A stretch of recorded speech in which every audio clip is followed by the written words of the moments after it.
How are you, mate? Good, Dave. How are you today? Good, good. So I've got Scotty from BOS Jockey Wheels here, and Scotty's going to give you a bit of a rundown now on what we're going to do. Right, so today we're going to replace his original legs to our new legs here. So we're probably going looking at roughly a 700 and a 600 on the front, but we'll measure and then we'll show you how to do all that as well. On that, what sizes do the legs actually come in? All right, so we have a 400, 500, 600, 700. So the 700s are really mainly for the big off-roaders. Most common ones are for us are 5s and the 6s, and also the 4s are mainly for the road vans. Righto. And can you just give the viewers who don't know just a little bit of a rundown on your legs, their capability? I think they can hold like 1,800 kilo per leg and stuff like that, but you want to just talk about why we would go with a BOS leg over the stock standard little flimsy ones that actually come with the van. All our legs are rated to 1.8 tonne each, so they have got a good, nice lifting capacity. For replacing the original ones to the BOS Jockey stabilising legs, a lot more strength. You can actually lift your van if you are in a bad situation or you've got a flat tyre. You can lift, replace your tyre, drop it back down, and then nice and safe. So one, a lot safer. You don't have to have your jack with you at all times. You can have got 2 legs that can actually lift and support your van while you're changing a tyre or checking wheel bearings. Okay, on that, I know there's going to be people out there that are going to actually say, oh, but they're not a jack and you can't do this because you're going to twist your chassis and all that sort of stuff, right? Which, if you do it wrong, yes, you will do that. So, for instance, if you go and get your leg and you put the right-hand corner down and you jack it all the way to its possible thing, then you're going to twist your van and your chassis.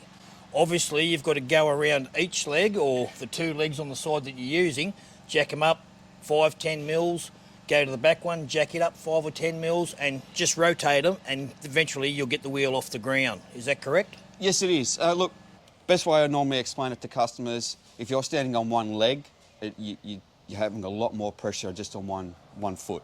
If you're standing on both feet, you can stand for hours. It's exactly the same with the van. So you want to spread your weight over the tyre van, so that's 2 legs, 4 wheels or 2 wheels, depending on what van you have.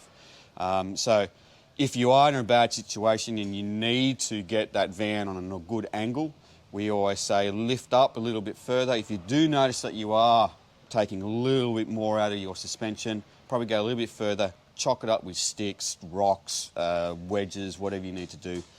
Bring the van back down, so then you got more surface area, more feet on the ground. And that's something I noticed with the BOS legs is the base plate that you have on them is a lot bigger and covers more ground than the little one that comes with the stock standard van. Now, obviously, when we pull out a set of these legs and we rip off the other one, you'll be able to hold them both up and just show, in comparison, the difference in the 2 legs, I suppose.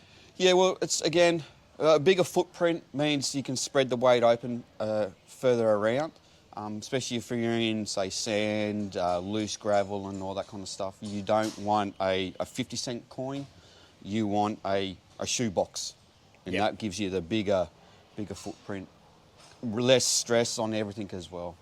No worries. All right, so if somebody orders a set of legs, you're going to show us, I see you've got the old trusty tape measure here. The first thing you're going to do is go and measure it up, is that correct? Yeah, so the best thing we always like to do is get the van as level as possible. So it gives us a good rough estimate on where you want to get the van, because as some vans might have, say, we'll say for argument's sake, a 500 on the front and a 600 on the rear. Just all depends on how the chassis is sort of set up. So, and then we'll go from there. No worries. So do you want to show the people now how you measure your actual legs correctly? Yes. All right, so from here, we have the top of the U bracket, so you can measure from here or from here.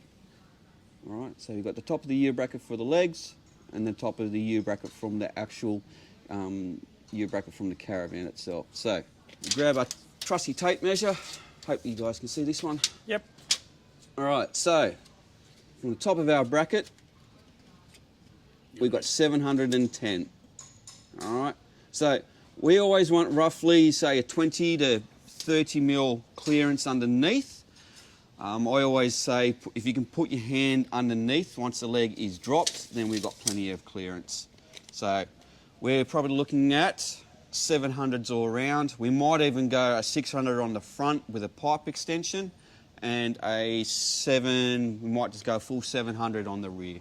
Well, that's simple. So obviously you do the same for all of them just to be sure. Yep. Like that old saying, measure twice, cut once. Yes, so always check the front and then also always check the rear, as we'll demonstrate at the rear. So we had 720 on the front, and we got, we'll say 790 on the rear. So 700 for us is actually taken from the top of this bracket, and if we pan down to the floor, we have Plenty of room. plenty as of you room. said, to put your hand under there. All right, so that's what we're aiming for, is a little bit of gap, so when you are fully loaded up, when everything sags down, you still got room to clear to putting the legs underneath.